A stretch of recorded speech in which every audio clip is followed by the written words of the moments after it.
Bonjour et bienvenue sur notre chaîne YouTube.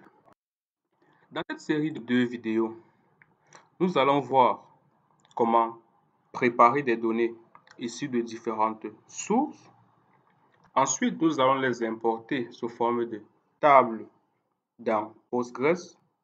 Puis, nous allons les convertir en des données spatiales. Les données spatiales sont des données tout simplement qui ont une composante géographique, longitude, latitude, x, y.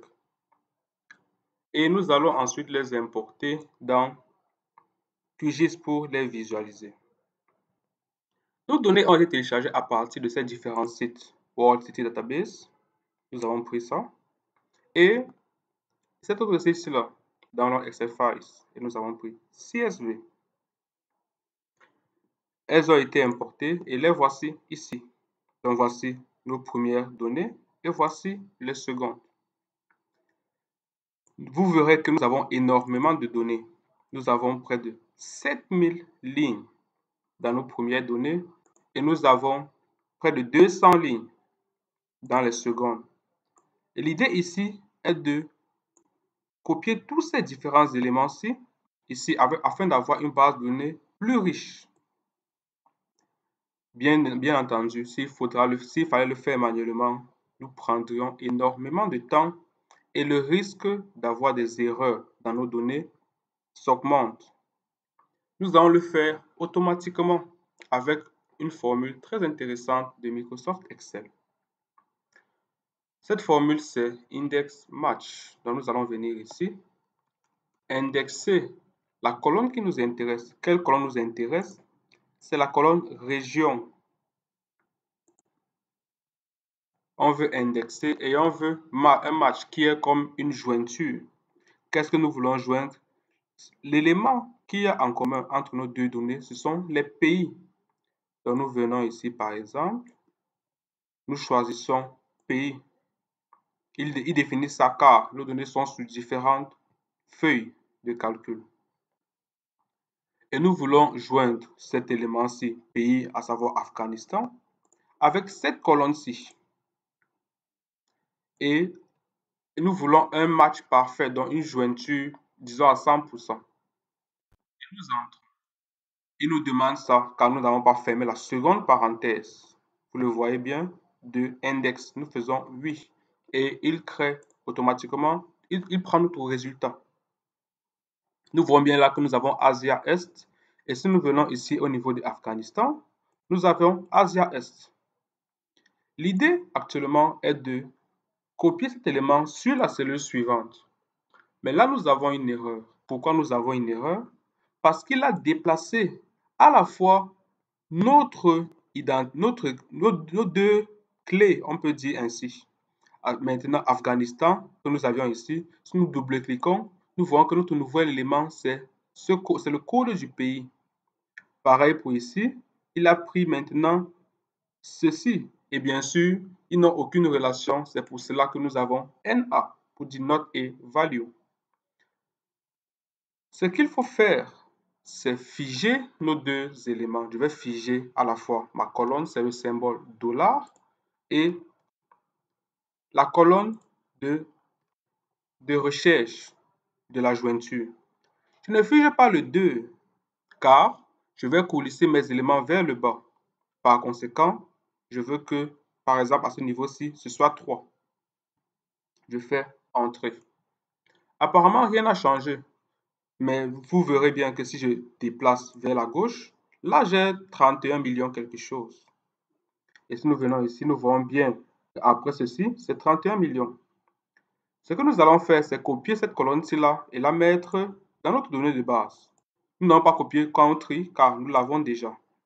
Nous venons ici, nous copions à partir de région et nous venons ici, nous collons sous forme uniquement de valeurs. Ceci fait, nous allons tout simplement copier notre formule à chacune des cellules de notre donnée et double-cliquer. C'est comment, en gros, en 3 minutes, nous avons rempli une feuille de calcul de 7000 lignes et nous sommes plus ou moins sûrs de l'exactitude de nos données en fonction de la relation entre nos différentes clés. Si nous voulons vérifier nos résultats, déjà ici, nous voyons que nous avons Antarctica. Et dans nos données, vous verrez, nous n'avons pas Antarctica, car c'est classé sous forme alphabétique. Bien sûr, comme nous n'avons pas Antarctica, il n'y a pas eu de clé. Par conséquent, nous n'avons aucun résultat, ce qui est normal, car nous n'avons aucune relation entre nos différentes clés. Nous allons maintenant vérifier nos données au hasard. Disons ici, à 29 2918. Lorsque nous coulissons, nous nous rendons compte que nous n'avons plus de barre d'en-tête. Ce qu'il faut faire, c'est aller dans View, sélectionner notre ligne et figer notre ligne. Ce qui fera que si nous déroulons, notre ligne est figée.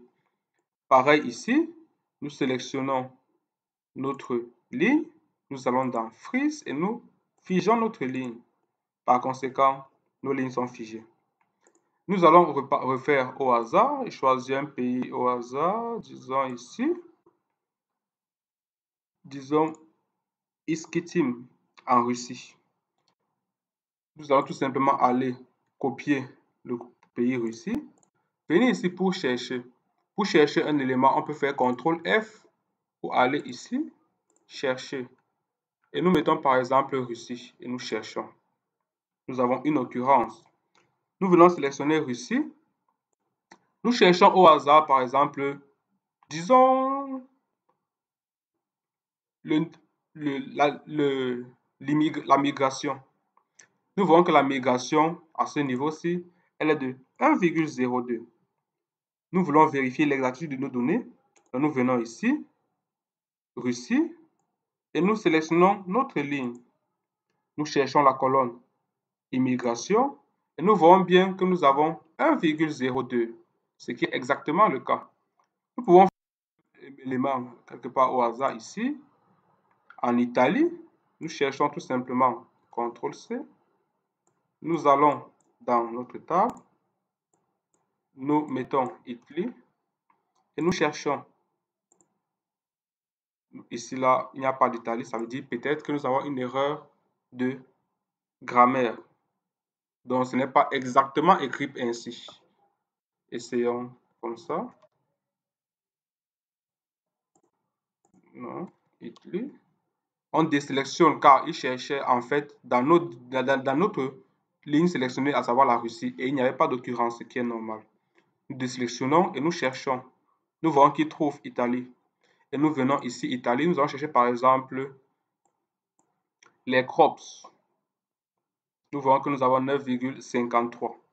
Si nous venons ici, nous sélectionnons là et nous cherchons. Nous voyons bien que nous avons 9,53. Donc, voici comment remplir automatiquement des données avec une formule toute simple, index match. Dans la vidéo suivante, nous allons voir comment les importer dans Postgres sous forme de table, en rappelant une vidéo que nous avons montrée précédemment qui définissait comment copier la structure d'une table. Et ensuite, nous allons les visualiser sous QGIS en important un fond de carte. Merci de nous suivre. Merci de partager nos contenus, de vous abonner à nos différentes plateformes Facebook, Twitter ou YouTube, ou bien encore vous abonner sur notre site web. Merci.